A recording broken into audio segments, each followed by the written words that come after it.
with the Aerospace Growth Partnership, I guess a lot of growth is going to depend on the people. It's going to depend on the skills that those people might have. Can I ask you about the supply chain of people? Do you think we're ready for it? I mean, if we do take the worst case scenario and post-Brexit, we may lose a number of the people that are already in. How is the UK's engineering strength going to remain if we don't get the people? How are we going to get them? Well, that's a really big question. I'm quite optimistic that there will be a resolution on the people transfer between EU citizens and UK citizens, because it would be in no one's advantage to create huge barriers there. As far as engineering requirements in the UK, a number of people have said over the last few years that we're short of 250,000 or some number like that graduates. And I have sort of have two schools of thought on that. First of all, that's true in that we don't have enough people coming through primary schools into secondary schools with a knowledge of what science and technology can offer you as a career. Once you got through secondary, if you don't do maths by the time you're 10, you're never going to do it. So that rules out so many career options, whether it's veterinary or biochemical or whatever, and engineering. So we need more and more drive in the UK from a pure competitiveness point of view to match the growing Asian and other economies, and the maths teaching in India is phenomenal. So that's point number one. You've got to start very, very early and drive it through. And frankly, I don't think the Department of Education is consistent enough on that. On the second subject, is actually engineering companies aren't very good themselves at promoting engineering inside their own companies. And I'm going to say something that some people will find a little controversial. But when you are an engineer and you look over the road and you see that your colleagues in finance are getting paid more in an engineering company, it sort of grates. And certainly from my children's point of view, they're not dumb. And to use an expression, Boris Johnson once asked my boss, how come that we don't have any nuclear physicists in this country? And the answer from the boss was, well, if you're smart enough to do nuclear physics, you're smart enough to know there aren't any jobs in the UK. So it is a bit of chicken and egg here, and I do think companies can help themselves. But to get back to the question about Brexit, we have, if we pay the right salaries and have the right projects, engineers and scientists want to work on projects that deliver. And you will, if you're doing exciting projects, then I genuinely believe people will come to fulfil that. There will have to be a deal with Europe on free movement of labour. I'm pretty confident that will happen, because it would be bonkers not for it to happen. But equally, we all need to help drive more people into the bottom end in science and technology. Now, both of you came in through apprenticeships, I think. Yeah. So do you think we are really embracing the idea of apprenticeships, or do you think it's really just a lip service?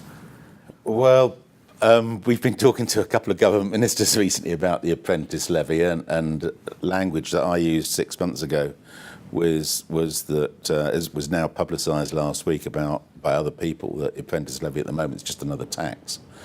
That's clearly not the intent, but for big companies it certainly feels that way, and the Byzantine nightmare of trying to find out where the money's going and get people onto the training scheme, it is not helpful, I don't think, as a personal view, slightly backed up by other people. So we need to encourage people to do apprenticeships. Certainly the big apprentice schemes I'm aware of, people are clamouring to fill them. The smaller ones, clearly there's a bit of a hiccup at the moment, because frankly I don't think anyone understands this new levy and the mechanism by which it works. But I work with a couple of companies, and the apprentices we get through are absolutely cracking. Of course, once you've got people that understand how to make things and how to manufacture and how it all organises, and program management that comes with doing a scientific and apprenticeship degree, they become really, really good employees. Okay. Scott, you have apprentice schemes? Yeah, we do, and I can draw some quite good comparisons between my Malaysia business and my UK business. One of the challenges we have is actually the demographics of our workforce, which at the moment the UK is about average age 47, Malaysia average age is 27, so much younger workforce. Really strongly backed government schemes in terms of getting people in from both semi-skilled and skilled perspective, pipeline of talent being prepared by the government and by colleges into that factory. The UK is a little bit tougher. We are doing some good things, and when we open apprenticeships up, we're getting some really good, for instance, 10 apprentices would be 40, 50 applicants at least, if not over 100 applicants. So certainly demand's there, but the skill set sometimes is a mixture of underqualified and overqualified. We do seem to be focusing very heavily on university education. Need to maybe swing the balance a little bit back towards apprentice education, because we need both. We need people at university and into apprenticeship routes, and we seem to be certainly in Scotland, the funding of universities is 1.7 billion, the funding of colleges is 500,000. So for half the number of places in university places versus apprenticeship places. So the Scottish Government, and I apologise for being a Scottish Government message at the moment, but certainly they've got the funding model wrong, and we're trying to influence them more towards balancing towards apprenticeships, is where business really needs the workforce to be. We need both. I'm not saying we don't need university qualified people, but we need both, not just the top end of the skill set. Okay. Paul, we're hearing from the big picture there. What about the SMEs? A lot of ADS membership is made up from small companies.